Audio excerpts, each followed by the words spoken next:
silêncio. Todos nós já contamos algum tipo de mentira, mas existem pessoas que fazem isso compulsivamente e é sobre isso que vamos falar hoje. Já vamos começar.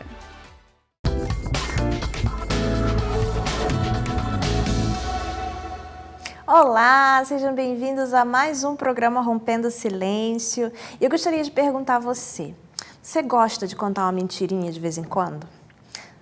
Hein, Sara? E você? Ai, não sei. Já mentiu? Antigamente, você gostava de mentir?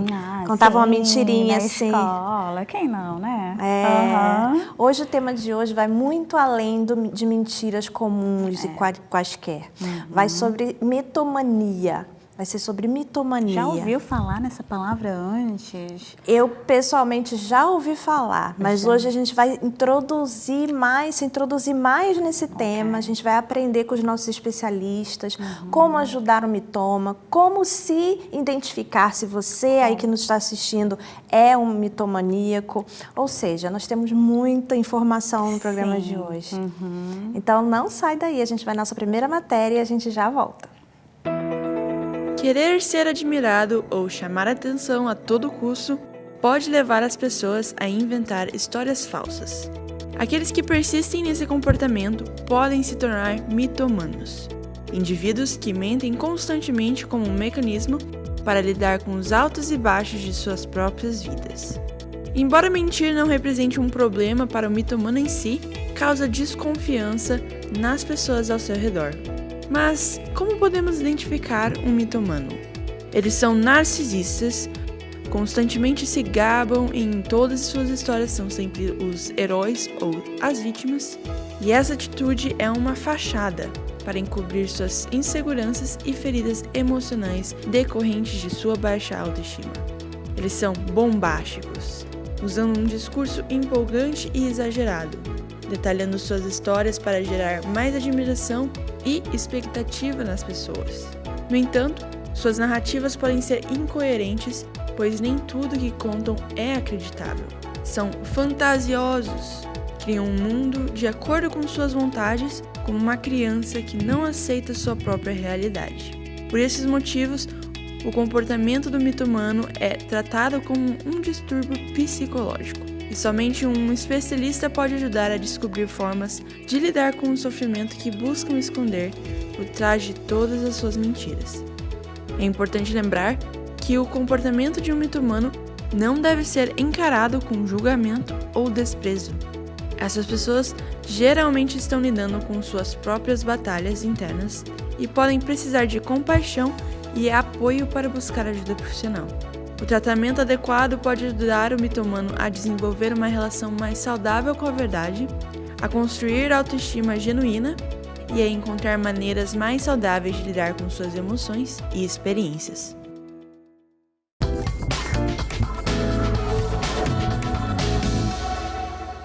E para começar a falar sobre esse tema, nós temos conosco, através do Zoom, a Adinalva Duarte, que é psicoterapeuta. Seja bem-vinda, Adinalva. Obrigada, que agradeço o convite. Boa tarde, Adinalva. Para começar aí, precisamos saber, né, o que são essas pessoas, o que é um mitômano. Mitômano, o que seria essa pessoa? Vamos lá. Bom, o mitomo é uma pessoa acometida de uma condição psicológica chamada mitomania, que é a condição clássica de mentir compulsivamente, ou seja, a pessoa tem ali o hábito persistente em mentir. Ela cria uma realidade na sua mente e passa a conviver com isso como se fosse uma verdade. Então, mentir para ela é uma verdade. Ela fala das necessidades dela, do dia a dia dela, da vida dela, sempre baseado em mentiras, porque isso, no contexto dela, é realidade, é verdade. Ok. E as pessoas costumam dizer que todos mentem, existem as mentiras que costumamos dizer que são as mentiras bondosas, né? O que difere a mitomania de uma mentira normal, uma mentira comum? Bom, eu costumo dizer que a mentira comum, ela tem uma intenção. Quem mente vamos assim dizer, o mentiroso comum, que não está ali sofrendo com a condição da mitomania, ele tem uma intenção. Ele sabe da verdade e ele tem a intenção de descaracterizar essa verdade. Ele tem um ganho com isso, ou seja, ao subtrair a verdade de um assunto, de um fato, ele está trabalhando para ganhar algo em relação a isso. Já a pessoa que sofre da mitomania, ela não tem essa intenção. Ela não tem a intenção de desqualificar um fato, de manipular uma pessoa. Ela faz isso sem a intenção de um ganho real. Para ela, mentir é natural. Então, assim, se você vai acreditar ou não, já é outra história. Então, quando eu falo de mitomania e mentira, eu costumo dizer que a mentira ela tem uma intenção, e sempre uma intenção maldosa. Ela sempre vai causar um prejuízo a alguém, porque alguém vai ganhar com isso. A mitomania, não. Porque o paciente da mitomania, ele não tem a ideia do ganho, ou seja, ele não tem a consequência de ganhar algo em relação a isso. E, Edinalva, quais são as causas da mitomania? Olha, hoje nos estudos, né, a gente não tem assim como bater o martelo e falar isto é uma causa definida de mitomania. Existe um conjunto de fatores que levam o ato de mentir compulsivamente, vamos assim dizer. Então, o que os estudos hoje revelam para a gente? Que traumas na infância, né, vividos ainda na infância, como abusos psicológicos, abusos físicos, abandonos, maus tratos, realidades muito duras, vão causando no indivíduo uma necessidade de ausência, né, a ausência da própria realidade, se ausentar da dor. Então, a gente entende que o paciente da mitomania, ele traz consigo dores muito profundas que precisam ali a gente investigar melhor, entender melhor esse paciente, antes de dizer que é mentira por mentira, antes de qualificar ali um quadro mais grave, psicologicamente assim falando. Então, Edinalva, a gente pode considerar a mitomania como um transtorno mental? Olha, ela não está no DSM, né, que seria o Diagnóstico e Estatísticas de Doenças Mentais. Ela não configura lá como um transtorno. Ela configura como uma condição psicológica, um traço de alguns transtornos. Entendo.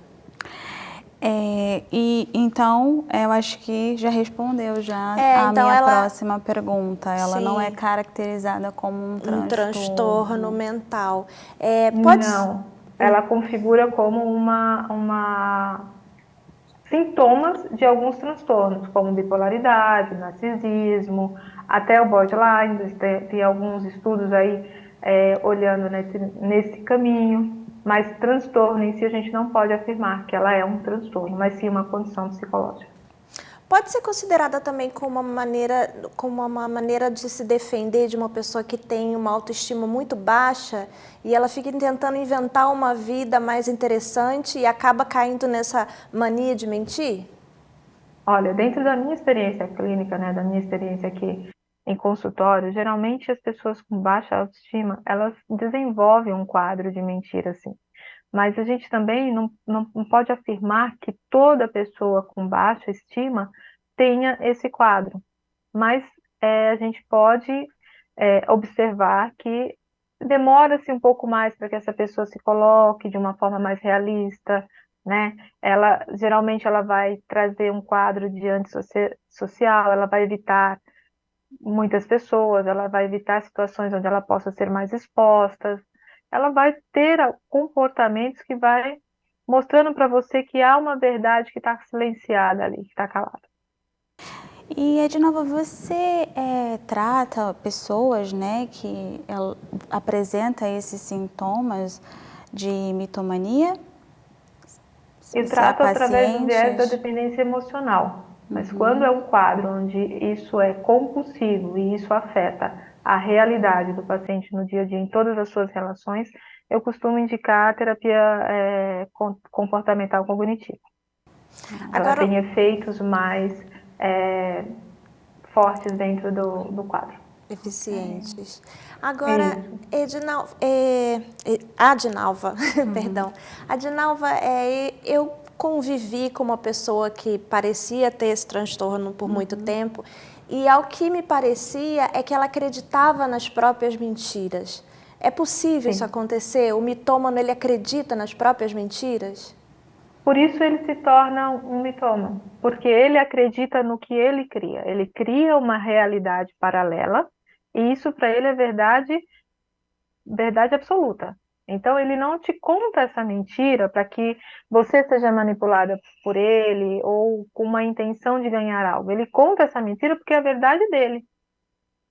Então ele quer que você acredite na verdade dele, não para manipular, porque assim ele se sente seguro. Aí a gente volta lá na pergunta anterior, né? Na autoestima, na autoconfiança, né? Na autoaceitação. Então, ele contando isso, ou a pessoa, a gente está falando aqui no masculino, mas qualquer pessoa pode desenvolver isso, é mais para uma aceitação da personalidade que cria do que qualquer outra intenção. E quais seriam a maneira de ajudar uma pessoa, né? No caso, você convive com uma pessoa que apresenta esses sintomas e você nota que ela está vivendo ali, né, baseada em mentiras. Como a pessoa mais próxima pode ajudar? Olha, eu quando encontro esses casos aqui, eu costumo sempre orientar que a pessoa que está próxima seja a mais verdadeira possível, trazendo sempre fatos da realidade, sempre colocando, olha, eu sinto isso, olha, eu choro, olha, eu sinto dor, olha, eu me decepciono, eu me frustro, trazendo a vida real para o contexto dessa pessoa. Ah, ok. Também se colocando como vulnerável, também falando, olha, isso aqui eu não gosto, isso aqui me chateia, e eu procuro falar quando me chateia. Trazer para a pessoa que é possível viver dentro de um processo real. E lógico, é impossível trabalhar com um mitomano, sem um acompanhamento psicológico, sem um acompanhamento mais detalhado. Okay. É necessário, é uma condição que exige um olhar mais profissional. Até porque, como a gente falou anteriormente, ele está embaixo de alguns guarda-chuvas, né, de alguns transtornos. Tem algo além disso que a gente precisa orientar, que a gente precisa convidar essa pessoa a olhar. Ok. A gente gostaria de agradecer pela sua participação no programa de hoje. Foi uma bela introdução ao tema, para quem não sabia que isso existia. Sim. Então, a gente gostaria de agradecer e a gente quer te ver em outros programas, em futuros temas, tá bem? Com certeza, foi um prazer enorme, estou super à disposição. Muito obrigada. Até a próxima, então. Então, vamos assistir a uma matéria sobre esse tema e já voltamos. Senhoras e senhores, eu apresento a 8ª maravilha do mundo. O primeiro e único Pinóquio! A temática da mentira é um dos defeitos do caráter explorado pela indústria cinematográfica. O personagem Pinóquio, embora desperte sorrisos e ternura, também é um exemplo de alguém que caiu na mitomania devido à sua desobediência ao pai. Desde 1940, quando a Disney lançou a primeira longa-metragem do personagem, a mentira tem sido um tema recorrente no cinema. A estreia do filme Pinóquio é um exemplo de como essa questão ainda é relevante. Pinóquio, o boneco de madeira, anseia por encontrar seu lugar no mundo humano e acaba inventando histórias sobre seu criador, o carpinteiro Geppetto. Esse comportamento faz com que seu nariz cresça a cada mentira contada, algo que entristece o coração de Geppetto. O desafio de Pinóquio para se tornar um verdadeiro menino é demonstrar generosidade, obediência e, acima de tudo, sinceridade, ou seja, não contar mentiras. Essa jornada do personagem reflete a importância da honestidade e dos valores morais na construção de relacionamentos saudáveis e do próprio caráter. A história de Pinóquio serve como um lembrete poderoso de que as consequências das mentiras vão além do crescimento do nariz. Ela nos ensina sobre a importância da integridade, da responsabilidade pelas nossas ações e das escolhas que fazemos, além de ressaltar que a sinceridade é fundamental para o crescimento pessoal e para estabelecer conexões significativas com os outros. Você sempre será o meu menino de verdade.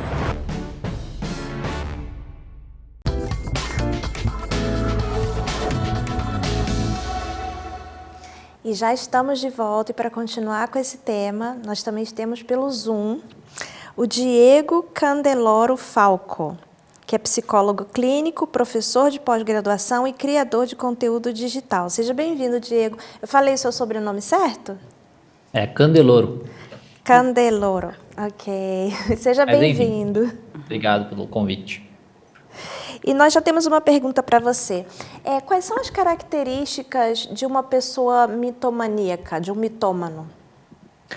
A mitomania, ela também é conhecida como mentira patológica ou mentira compulsiva, né? Pensando dessa maneira, a gente consegue encontrar algumas variações disso, porque existem alguns profissionais que acreditam que a gente pode separar a mitomania tanto como se fossem pessoas que realizam a mentira compulsiva e pessoas que realizam a mentira patológica. Então, ela não é considerada um transtorno mesmo, né? A mentira patológica, a mitomania, porque algumas pessoas acreditam que são traços de outros transtornos e outras pessoas acreditam que simplesmente são traços de personalidade.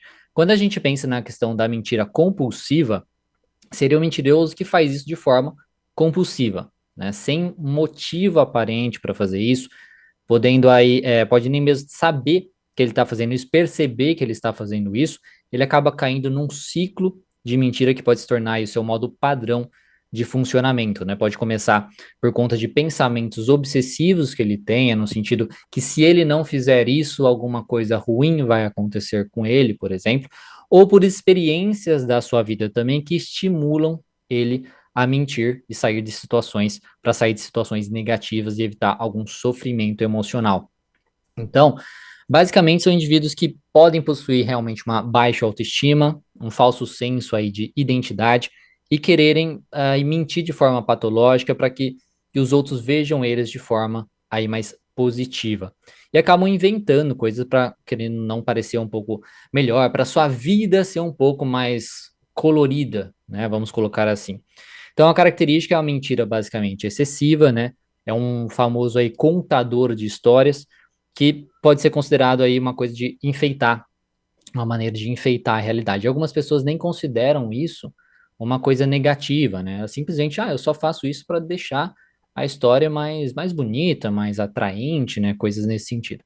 Então, é uma mentira excessiva, é uma mentira sem motivo algum, então não tem a intenção, né, de prejudicar outra pessoa, de sobrepor-se a outra pessoa, né? Coisas nesse sentido, de sobressair a outra pessoa. Tem um problema também de longo prazo, né? Porque é tida como uma pessoa mentirosa, ela acaba se prejudicando por conta disso. E ela não deve ser também, para ser considerada mentira compulsiva, ela não deve ser sintoma de algum outro transtorno de saúde mental, ou do que a gente chama também dos traços sombrios da personalidade, que é narcisismo, psicopatia e maquiavelismo, que aí já entra no que a gente chama, alguns profissionais chamam da mentira patológica mesmo, que aí já é com intenção de prejudicar, de ter alguma coisa superior a outro, né, de ter alguma vantagem sobre outras pessoas.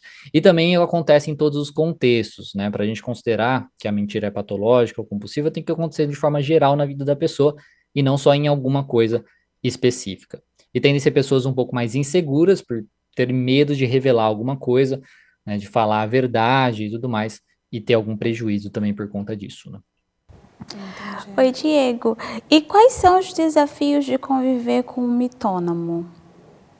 Bom, os desafios que a gente pode encontrar, a primeira coisa é descobrir o que é verdade e o que não é verdade, né? Então, por conta de as pessoas que convivem, né, com a pessoa que é mitomaníaca, basicamente ela sabe que aquilo é mentira, né? Provavelmente vocês devem conhecer alguém na sua vida, assim, que tem algum problema relacionado com isso, né? De contar uma história que você também participou de algum evento e viu que não era bem assim, não foi bem assim que aconteceu e tudo mais. Então as pessoas do convívio percebem que aquela pessoa mente. Só que uma coisa é você estar numa mesma situação com aquela pessoa e ela contou uma história diferente daquela situação. Outra coisa é ela contar de uma situação que você não pertencia. Então começa a ficar difícil ali você saber do que é verdade, né? O que que é verdade, o que que é mentira, e saber realmente onde começa a mentira, onde termina a mentira. E o próprio mentiroso pode esquecer também da verdade, porque ele se envolve numa coisa muito mirabolante assim. Aí você o desafio começa também a ter uma dúvida da moralidade da pessoa, porque é comum acreditar que essa pessoa faz isso por maldade, para tirar alguma vantagem, para ter algum benefício. E o que não é verdade, né? Ela faz isso mais com uma tentativa de proteção, um modo de funcionamento que ela aprendeu a ser. Então, só que aí começa questionamento. Vamos pensar num relacionamento amoroso, pode acabar se questionando, né? Nossa, se ele mentiu sobre isso, será que ele realmente me ama? Por exemplo, será que todas aquelas vezes que ele falou que me amava, que ele fez isso, não sei o quê, será que isso era verdade? Ou será que isso era mentira? E aí acaba tendo dúvidas também sobre quem a pessoa realmente é, né? Dúvidas se realmente se conhece a pessoa, que começa a surgir, né? Dúvida, pô, será que eu realmente conheço essa pessoa? Será que é tudo uma enganação? O que será que ela também não mentiu? Então, os maiores desafios é no sentido de começa a craquelar, né, ter rachaduras aí na confiança de quem é aquela pessoa e de o que, o que aquela pessoa fala, do que ela fala, do que ela vive, do que ela sente, coisas nesse sentido num relacionamento. Né? Ok. Vai ficar um pouco difícil, né? Difícil conviver com a pessoa com pessoas assim. Sim. E quais são também os possíveis efeitos negativos da mitomania nas relações interpessoais? Então, aí como eu comentei, cai nessa questão da confiança abalada, né? Se torna muito difícil confiar na pessoa, porque você começa a duvidar da moralidade dela, duvidar de quem ela realmente é, né? Então começa a ter a confiança abalada, se torna difícil fazer isso, difícil contar segredos para essa pessoa, acreditar em qualquer coisa que ela fala. Isso gera, então, uma maior insegurança também, pessoal, porque quem for uma pessoa mais insegura pode sofrer um reforçamento da sua insegurança e nas suas crenças de desamor também, né? Porque se eu sou uma pessoa insegura, eu preciso ter alguma forma de estabilidade na minha vida. Uma estabilidade emocional, um parceiro, um companheiro, alguém que seja honesto, alguém que vá suprir as minhas necessidades. E se eu tô com uma pessoa que mente bastante e a minha confiança essa pessoa está começando a ficar abalada, isso vai aumentar ainda mais a minha insegurança pessoal, me deixando ainda com uma autoestima menor e dificultando meus relacionamentos. Isso leva então a um futuro incerto, né? Eu começo a questionar o futuro relacionado com essa pessoa. Porque quanto ao relacionamento, né, o que esperar dessa pessoa se torna muito difícil, né? Eu criar expectativas e esperar alguma coisa, qualquer coisa dessa pessoa, já que fica difícil eu confiar nela, não consigo saber se eu consigo contar com ela para o futuro, já que eu não consigo nem contar que ela me conte uma pequena verdade aqui no presente. Né?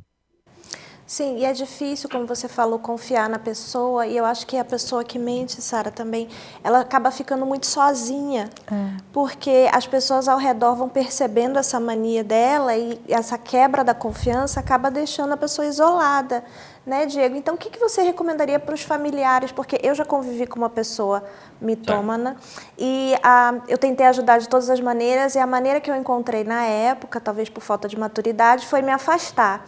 O que você recomendaria para os familiares que têm pessoas assim, como ajudar essa pessoa mitômana?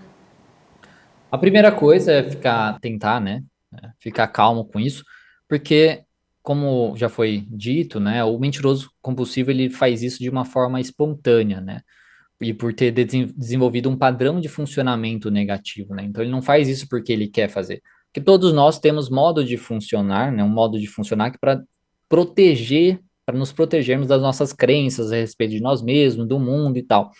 E o mitômano é a mesma coisa. Então, ele desenvolveu esse modo de funcionar para se proteger.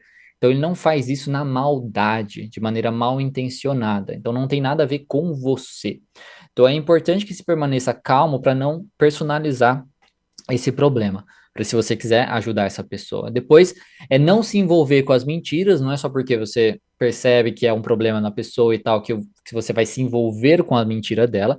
É importante que você reconheça que é mentira, até expresse para o outro que você sabe que ele está mentindo, né? Diga que você sabe que ele está mentindo e pare ali a conversa naquela maneira. E, por último, sugira aí tratamento, porque como a gente está falando de um modo de funcionar aí que ela acaba alimentando, né, se retroalimentando, é importante que ela perceba este funcionamento e corte esse ciclo, para que ela diminua aí a probabilidade de ela ter esse comportamento novamente e consiga ter um relacionamento mais ou menos saudável. Ela precisa identificar quais pensamentos que ela tem que estimulam ou estimularam ela no passado a desenvolver esse modo de funcionar, que estimulam ela a mentir no hoje também, e o comportamento, né? Ela perceber que ela está entrando nesse comportamento e evitar o uso desse comportamento, fazer um comportamento mais saudável. Então, basicamente, é ficar calmo, conversar com a pessoa e sugerir um tratamento para ela identificar isso e se tratar. Então é bem verdade que o mitômano, ele acredita em suas mentiras, né? Não, já está bem claro isso pra gente. E Diego, também quais são alguns tipos da mitomania? Quais seriam os mitos? Perdão, Os mitos, alguns mitos da mitomania. Alguns mitos, né? Não é uma coisa assim muito comum, porque a gente encontrar mitos sobre a mitomania, porque não é uma coisa que as pessoas conhecem tanto. Mas uma coisa que eu acredito que já foi reforçado hoje aqui é a questão de acreditar que a pessoa faz isso por maldade. Então, quando a gente fala no mentiroso compulsivo, que faz isso de forma espontânea, simplesmente para se proteger de alguma forma, de um modo de funcionar que ele aprendeu, ele não faz isso de maneira mal intencionada. É um comportamento compulsivo que foi desenvolvido como forma de proteção. Então, isso é uma das coisas que eu considero aí que seria um mito, né? Vamos colocar assim, que a gente teria que trabalhar, né? Falar sobre. Porque às vezes a gente sempre acha que é só porque a pessoa está mentindo, porque ela está tentando me enganar, porque ela está sendo mal intencionada e coisas nesse sentido. E se a gente está falando no mentiroso patológico, que já envolve algum transtorno de traço de personalidade aí mais sombrio, né? Como eu comentei anteriormente, um mito seria que essa pessoa reconhece que isso é negativo, que a pessoa que faz isso de maneira patológica mesmo para influenciar, trazer algo negativo, né, prejudicar as outras pessoas, ela não vai reconhecer que isso é negativo e ela também não vai mudar com a força do amor, por exemplo. Então, fazer essa diferenciação também, se a mentira é simplesmente uma mentira compulsiva da pessoa saber um modo de funcionar que ela aprendeu a ser, ou se é um patológico no sentido de um traço de personalidade negativa aí, é muito importante para saber também como lidar com isso. E não se afastar, né? Não isolar essa pessoa que precisa de ajuda, ou de uma maneira sendo patológico, ou de outra sendo compulsivo, né? Isso. Diego, a gente gostaria muito de agradecer a participação sua no dia de hoje, no programa de hoje. Esclareceu muito, assim, eu pessoalmente também tive muitas informações que me ajudaram, né, Sara? Sim. E eu tenho certeza que também quem nos assiste pôde aprender muito sobre o tema. Muito obrigada e a gente espera ver você no próximo episódio. Muito obrigado pelo convite e até mais. Até a próxima então, Diego. E ainda não terminamos. Temos também por Zoom conosco, para finalizar esse tema, a Eline Mapeu, que é psicoterapeuta bioemocional sistêmica. Seja bem-vinda, Eline. Eu falei o seu sobrenome certinho também? Falou sim, muito obrigada. Obrigada pelo convite. E eu já tenho a primeira pergunta para você, Eline. Como é feito o diagnóstico de uma pessoa mitômana? Então, dentro da psicoterapia sistêmica, a gente sempre analisa questões de raízes, né? A gente olha um todo, a gente não olha só o diagnóstico naquele momento que está acontecendo aquele comportamento compulsivo.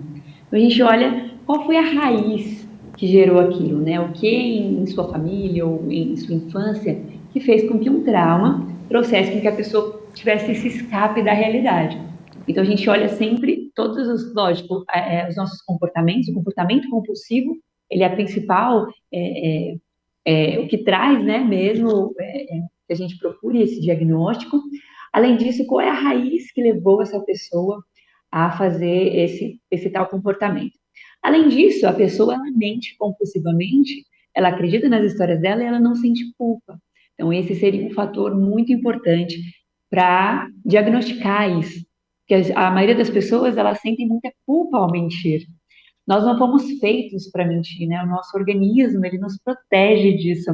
Nós temos a nossa proteção do sistema nervoso autônomo. Quando a gente conta uma mentira, o sistema nervoso autônomo, ele nos traz alguns sinais e sintomas que mostram que aquilo é mentira. Tanto que existe o detector de mentira, né? Que ele vai fazer o quê? Vai medir os batimentos cardíacos, vai medir a sua ruborização no rosto, ou seja, todo o seu sistema, ele vai meio que entrar em colapso. É como se o seu corpo estivesse querendo dizer uma coisa e você dissesse outra. Então, aquilo faz com que o teu corpo fique fora daquele equilíbrio. Assim como são feitos, né, como eu falei, o detector de mentiras. Por isso que eles conseguem pegar essas mentiras no detector de mentiras. Já uma pessoa que ela tem essa compulsividade, ela não sente culpa ao mentir. Então, ela faz isso de uma maneira natural, acreditando naquilo que ela está falando. Ou seja, ela tem uma nova realidade. Uma realidade que é fora do real, é uma realidade virtual, porque ela acredita, ela conta aquelas histórias 1000 vezes. E tem um detalhe muito importante. A pessoa que está nessa condição, ela vai contar essas histórias e às vezes ela altera essas histórias. Ela não consegue lembrar, né, exatamente porque não é um fato real. Então, às vezes, inventa uma coisa ou outra, e isso seria um fato muito importante para poder diagnosticar essas questões. Outra questão também que daria para a gente diagnosticar é ela contando essa história em tempos isolados ou de trás para frente, ela não consegue seguir também a mesma linha de raciocínio, porque não é um fato real. Então, o que ela faz? Ela vai inventando coisas e a gente consegue pegar esses detalhes. É assim que a gente trabalha aí, o pessoal lá do FBI, o pessoal lá que tem leitura, né, de corporal, é assim que a gente pega essas questões, tá bem? E às vezes a gente fala uma coisa e o corpo diz outra. Quando a gente às vezes fala uma pessoa assim, você ainda gosta do seu marido? E a pessoa fala, não. Assim, o corpo diz uma coisa e você fala outra, né?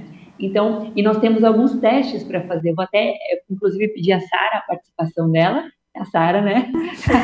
Então, Sara, vamos fazer um testezinho aqui para a gente ver como é que o corpo se protege da mentira, né? Ok. Como isso é muito forte. As pessoas que estão nessa condição, elas têm uma resistência exagerada, porque a gente não foi feito para isso. Eu vou falar assim para você. Repita comigo. Meu nome é Sara. Meu nome é Sara. Engole. Engole. Certo? Conseguiu engolir? Uhum. Ok. Agora fala assim, meu nome é Bruna. Meu nome é Bruna? Engolir. Tenta engolir. Percebe? É diferente.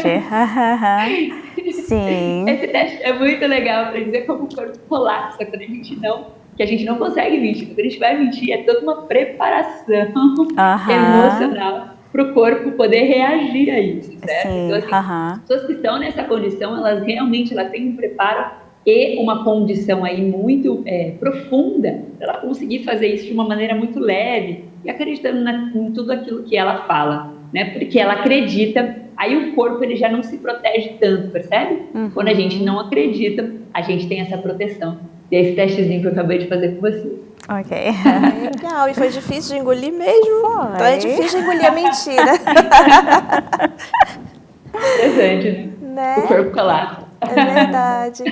Agora, a pessoa que convive com o mitômano, ela consegue ajudar de alguma maneira, fazer ele reconhecer que ele está mentindo? Porque muitas vezes os familiares, os amigos, eles tentam fazer a pessoa enxergar, não, você está mentindo, isso não é verdade. Né? E o mitômano, ele consegue ter essa percepção e reconhecer que ele está mentindo e também buscar tratamento, né? Ser convencido de buscar ajuda.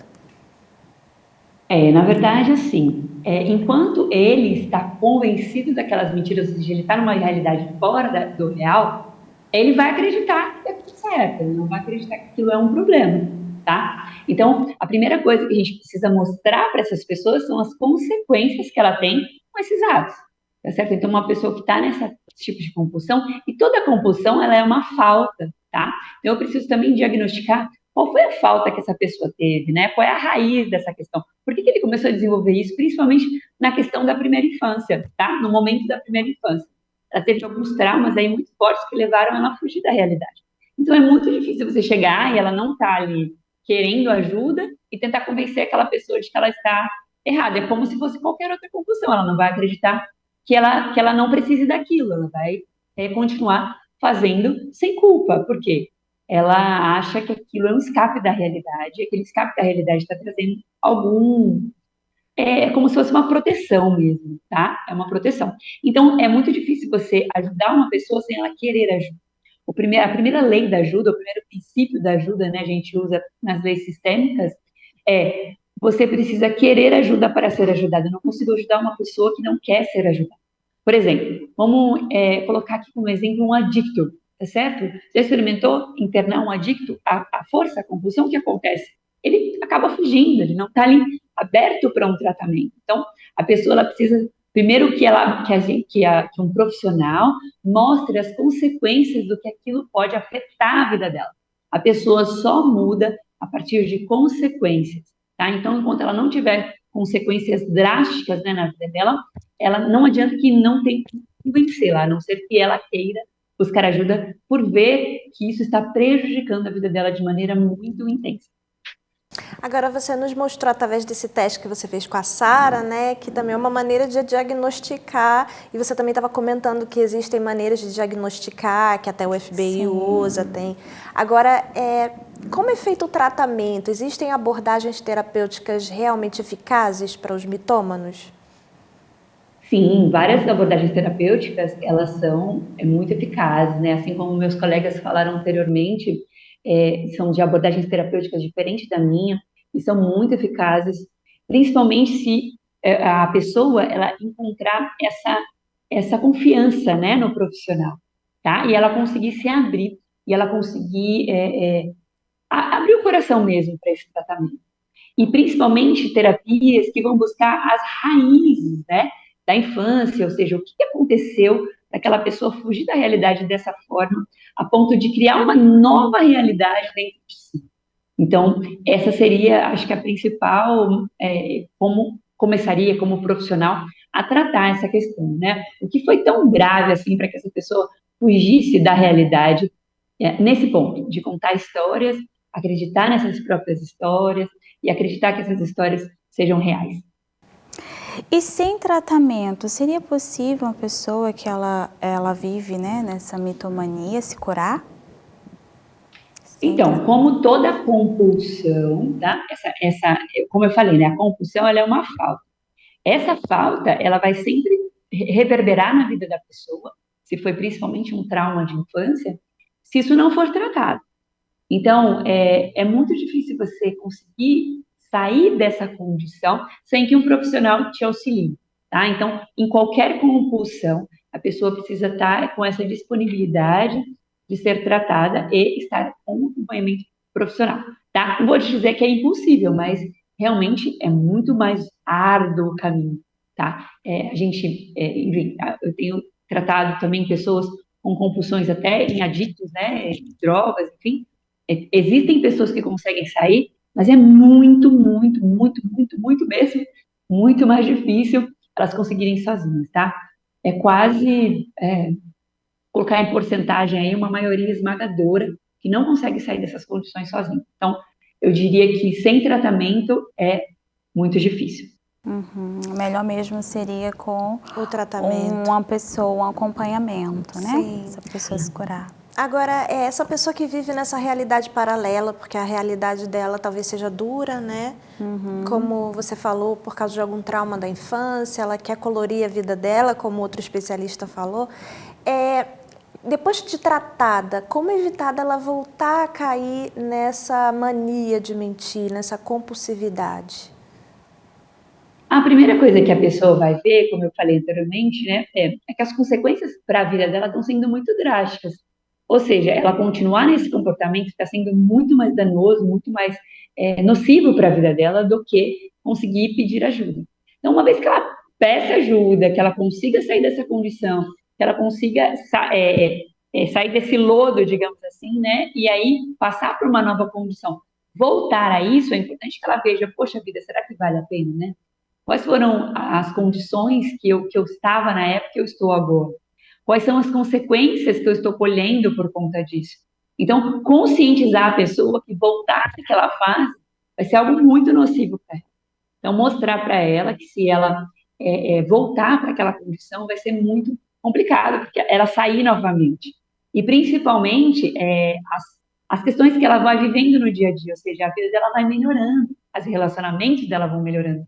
Porque, como a gente viu agora há pouco, os relacionamentos são muito comprometidos, que as pessoas não conseguem confiar em pessoas que têm essa condição. Então, quando ela vê o relacionamento dela melhorando e tudo mais, e também sair dos gatilhos, tá? Uma vez que eu descubro a raiz, eu preciso ressignificar essa raiz, né? A gente usa algumas técnicas, algumas ferramentas a nível inconsciente para ressignificar essas raízes lá na época da infância, para que hoje em dia ela veja como não olhar para isso como uma ferida que dói, e sim como uma ferida cicatrizada. E aí ela não tem desses gatilhos, ou seja, buscando sair de situações que lembram ela esse comportamento, aí sim ela consegue ter essa consciência de que voltar a cair nesse mesmo erro é algo muito prejudicial. Porque a pessoa as consequências são a pessoa fica sozinha, né? Porque Exato. As pessoas não confiam mais, né, nos relacionamentos, os amigos, os familiares. E a pessoa que convive com esse mitômano também tem que ter essa consciência de que ele está sendo tratado, de que ele mudou, porque esse mitômano ele vai ter que ganhar a confiança dessas pessoas novamente, né? Exato. Assim como eu falei com o profissional, é importante que ele tenha a confiança do profissional e a confiança também das pessoas que estão ao redor dele, que amam ele e querem ver o melhor dele, né? Dessa pessoa. E é importante também que ele se lembre de toda essa trajetória, né? Que ele passou e não volte a cometer as mesmas coisas. Uma vez que ele for tratado, que a raiz for tratada, as coisas tendem a melhorar. Bacana. Você tem mais alguma pergunta? Não tenho não. A gente gostaria de agradecer a sua participação no dia de hoje. Eu tenho certeza que foi de grande ajuda para as pessoas que convivem com os mitômanos, para aqueles que nos assistem e que têm essa mania, têm essa compulsividade e estava enxergando isso como uma coisa normal, como uma coisa natural. Então a gente gostaria de agradecer e queríamos contar com a sua participação em futuros temas. Muito obrigada, eu agradeço vocês. Só para concluir a pergunta anterior, é como se fossem codependentes de adictos, né? Então, eles precisam, sim, seguir regras para saber como lidar com essas pessoas. Eles também precisam ser tratados ou receberem informações e direcionamento dos profissionais. Então, isso é muito importante também para a gente acrescentar. Exatamente, porque eu tenho uma experiência também com um mitômano e que eu me afastei, essa pessoa se tratou e eu precisei dar um voto de confiança para essa pessoa para que ele pudesse mostrar que mudou realmente, né? Mostrar que deixou tudo aquilo para trás e que hoje ele se esforça para... E assim como um adicto a uma droga, ele tem que estar sempre se exercitando essa força para poder não voltar ao que era antes, né? Exatamente. Isso vai ser sempre o calcanhar de Aquiles, né? Sempre o cara no sapato. Aquela fala do espinho na carne, vai ser sempre aquela questão que vai pegar. Então, ele precisa, sim, estar sempre atento para não voltar àquela função. É como o alcoólatra que tem que ficar longe do primeiro copo. Exato, o gatilho, né? Aquilo que eu falei. Se você está sempre num ambiente que vai te fazer lembrar os seus comportamentos anteriores que te fazem mal, isso vai sempre te levar a praticar aquelas mesmas coisas. Sempre os nossos sentidos, né? Um cheiro, a visão, o paladar, o olfato, a audição, tudo aquilo que envolve os nossos sentidos, eles dão gatilhos para aquilo que você o seu comportamento anterior. Então você precisa estar longe, né? Às vezes você sente um cheiro e você lembra de uma pessoa, é mais ou menos isso. Eu estou fazendo um comportamento compulsivo, eu continuo naquele mesmo ambiente, convivendo com as mesmas questões, é muito mais difícil eu conseguir sair dessa realidade. Mas quando eu tenho consequências e eu vejo que não vale a pena eu manter esse comportamento, né, porque está prejudicando a minha vida, aí sim, toda mudança só com consequências, tá? Quando eu recebo essas consequências, eu sou obrigado a mudar o meu comportamento e para que eu possa olhar de uma maneira mais leve para a vida e continuar aí, né, com novas perspectivas de relacionamentos, tanto comigo mesmo quanto com as pessoas que eu amo ao meu redor. Entendi. E olha, a gente já tinha dado tchau, só que a produtora tem uma pergunta aqui para você. Ela especialmente quer fazer essa pergunta. Eu tô fazendo a favor dela. Eline, você acha que nosso nariz cresce como o do Pinóquio se mentirmos menos? Se o nosso nariz crescesse como o do Pinóquio, como na história do Pinóquio, se nós mentiríamos menos. Essa é o que a nossa produtora quer saber. Olha que coisa interessante, né? Assim como eu falei que as consequências trazem mudança, olha que interessante isso. A exposição provavelmente traria mudança sim. Que acho que ninguém queria, ninguém ia querer ficar com o narigão, né? Percebe? Ia ser uma coisa assim, eu estou exibindo aquilo que é a minha grande questão. Então, sim, se ele tivesse consequência o tempo todo quando fizesse aquele comportamento, ele sim seria forçado a mudar esse comportamento. Assim como, por exemplo, digamos que eu estou trabalhando de madrugada, tá? E aí eu passo 3 horas da manhã e eu olho dos 2 lados, eu vejo o farol vermelho e eu falo, gente, não vou parar aqui de madrugada, não tem cabimento.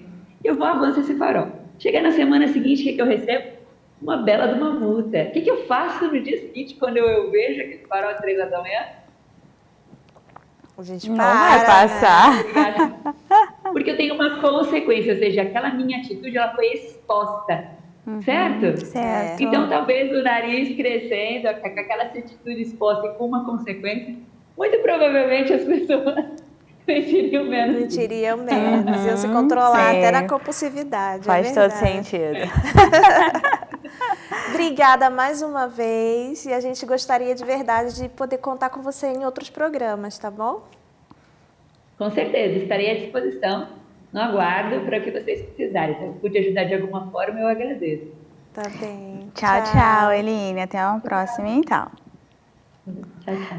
Vamos assistir ao nosso testemunho e depois voltamos com o Momento Rompendo Silêncio.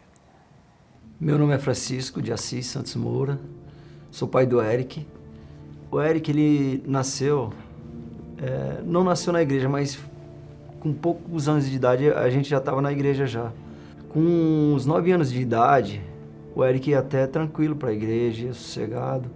Porém, depois dos 9 anos, depois que começou a escola, tudo, ele começou já a ficar um pouco afastado. Eu lembro que meu pai me dava muitos conselhos na questão da educação. Sempre que eu precisei, ele estava à disposição para me ajudar.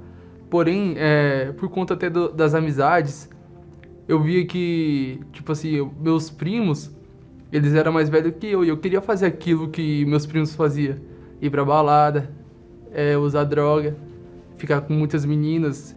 Eu falava que ia pra um lugar e ia pro outro. E questão de sair, eu mentia muito pra ele. Eu falava que questão das drogas, ele falava, você tá usando? Eu, não tô usando, e tava. Eu via que meu pai tava tentando me ajudar, porém eu não queria ser ajudado naquele momento. Igual ele falou, os primos dele sempre chegavam pra gente, o Eric é picareta, o Eric não usa nada, a gente fica insistindo pra ele beber. Só que ele fazia isso aí. E a gente, querendo ou não querendo, acreditava, porque confiava nele. A gente começou a entender que estava acontecendo algo errado. Eu não me sentia bem naquele local. Eu fazia mais por causa das amizades. Então, ele veio descobrir quando eu me converti realmente e falei pra eles. Mas só que eu era uma pessoa que não demonstrava sentimento. Eu tinha um vazio dentro de mim que eu não demonstrava pra eles. Eu sempre demonstrei uma pessoa feliz, mas dentro de mim havia um vazio enorme. A gente começou naquela época dos salminhos, aqueles salminhos que davam pela família. Tava eu e a esposa. Aí na época do salminho a gente colocava o nome dele, e apresentava, e nome no azeite, e chamava, e evangelizava ele, e ele não queria nem saber.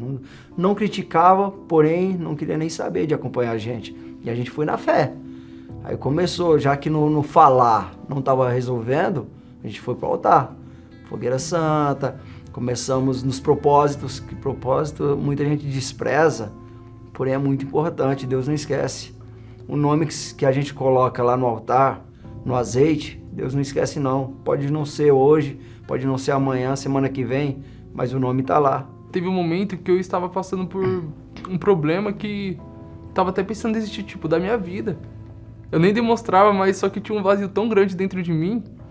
E aí eu comecei a observar a felicidade que meu pai tinha, o meu irmão, a minha mãe.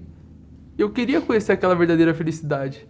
Eu lembro que eu não sabia nem orar, mas todos os dias eu orava, pedia para Deus guiar os meus caminhos.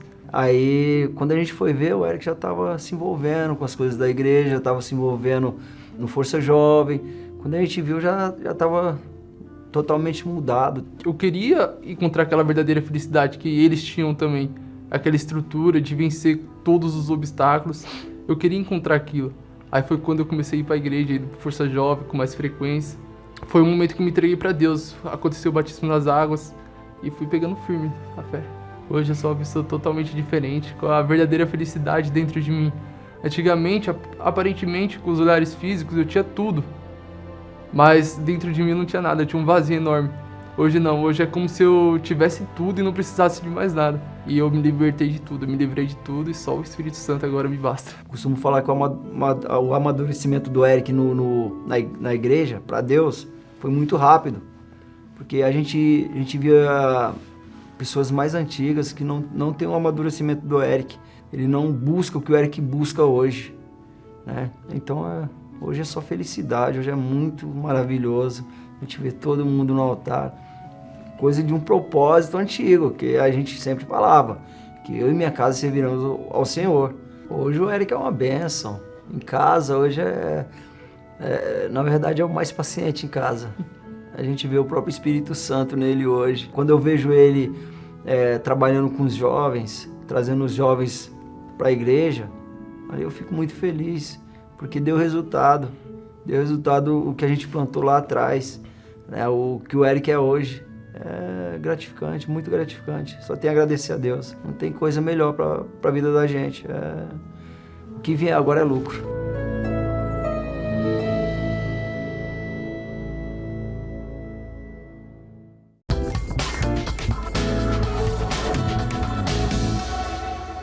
Que lindo testemunho, não é verdade? Não é verdade, Achei Sara? linda a história. Uma família que lutou por esse membro da família, por esse filho, que estava indo por um caminho totalmente equivocado, né? Sim. Indo numa direção que com certeza não ia acabar bem. Não iria.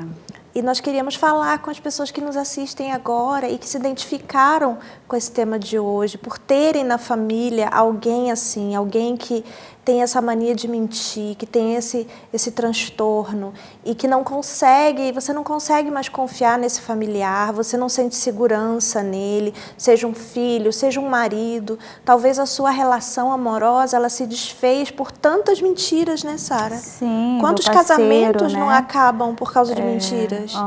Sim, você assistiu esse tema, né, o programa de hoje, você se identifica, a sua história se identifica com um tema, ou talvez você conheça alguém que se identificaria com o tema. Ou talvez essa pessoa é um mitômano. Talvez ela assistindo o programa, ela conseguiu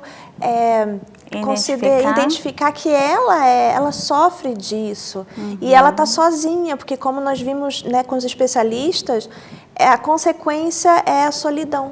Uhum. Porque as pessoas em volta não confiam em você. E talvez você começou isso lá atrás, por causa de um trauma na infância, ou por causa de algo que foi acontecendo e você foi criando essa Depois realidade. de um relacionamento que não deu certo. Sim, e você inventou uma vida para você. E daí você começou a mentir. E quando a pessoa mente, Sara, ela vai se enrolando e vai virando uma bola de neve, porque ela tem que contar outra mentira para cobrir a mentira que ela começou a contar. E aí ela não consegue mais sair dessa bola de neve.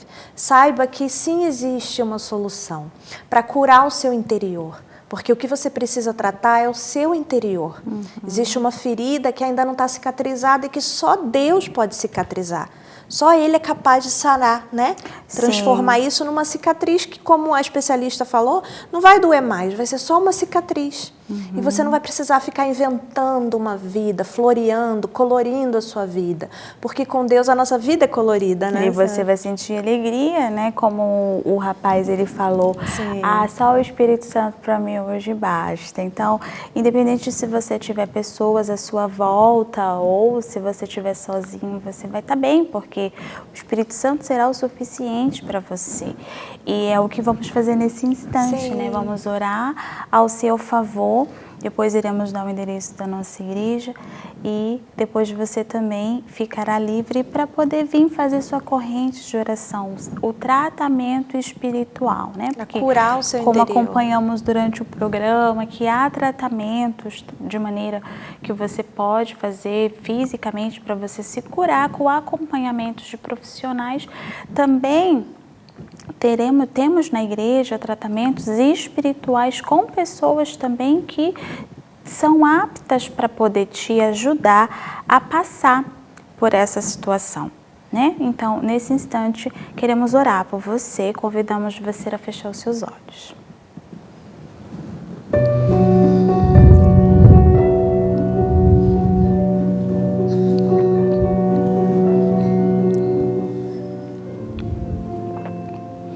Senhor, nosso Deus e nosso Pai, meu Deus, pedimos ao Senhor nesse instante, meu Pai, em favor dessas pessoas que nos acompanham, ou até mesmo, meu Deus, dessa pessoa que ainda irá ver essa programação, meu Deus. Meu Deus, se o Senhor tocá-la, meu Pai, se o Senhor com o seu toque, meu Deus, alcançá-las, sabemos, meu Deus, que sim irá haver uma transformação, que sim, meu Deus, irá haver uma cura interiormente falando, meu Pai. Ó Deus, o Senhor é capaz de curar os traumas, meu Deus, o Senhor é capaz de mudar, de fazer tudo novo, meu Deus, de escrever uma nova história. Meu Pai, e pedimos ao Senhor, meu Deus, que faça uma nova história para essa pessoa, meu Deus. Ela mesma já não aguenta mais essa vida que ela vive, meu Deus, de mentira. Meu Pai, mas nesse instante ela pede a sua ajuda, então ajuda, meu Deus, que o Senhor venha enviar seus anjos para tocá-las e acompanhá-las, meu Deus, até aqui, a tua casa, para que elas venham, meu Pai, se tratar espiritualmente falando. Dá força, sabedoria também para esses, meu Deus, que convivem com pessoas, meu Deus, que vivem numa vida de mentira e que ela não sabe como ajudar, meu Deus, mas com a tua sabedoria, sim, é possível ela ajudar uma pessoa que se encontra, meu Deus, nessa situação. Meu Deus, pedimos ao Senhor por todos, meu Pai, seja qual for a necessidade que o Senhor venha suprir. E agradecemos ao Senhor também, meu Deus, porque temos certeza de que o Senhor irá transformar vidas, meu Pai, a partir de hoje. Agradecemos ao Senhor por tudo nesse instante, em nome do Pai, do Filho e do Espírito Santo. Amém. Amém. E como a Sara estava falando, antes da oração, você é nosso convidado especial. Nós temos pessoas aqui aptas para te atender no aspecto espiritual. Sim. Pessoas que muitas delas já passaram pelo que você está passando, elas conhecem a sua dor e elas sabem como te conduzir a uma nova vida, que só Deus pode dar, né, Sara? Só Deus. Uhum. E nós queríamos deixar aqui o convite. Nosso endereço é 2420 Dufferin Street, em Toronto. E se você quer deixar a sua mensagem, o seu pedido de oração, uma sugestão, nós temos o nosso WhatsApp, que vai aparecer na tela para você. Você pode deixar a sua sugestão, o seu pedido de oração, tá bom? E nós queríamos agradecer a sua participação conosco e convidá-los para os próximos episódios. Isso. Até o próximo episódio, então, do Rompendo o Silêncio. Fiquem todos com Deus. Vai. Já não quero nem lembrar de como eu cheguei aqui.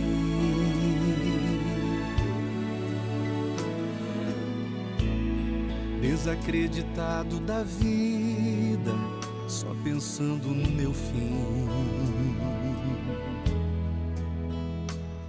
Mas ouvi que és especialista em impossível, mesmo que o quadro seja irreversível, que pra tudo, Senhor, tem jeito, é só eu acreditar.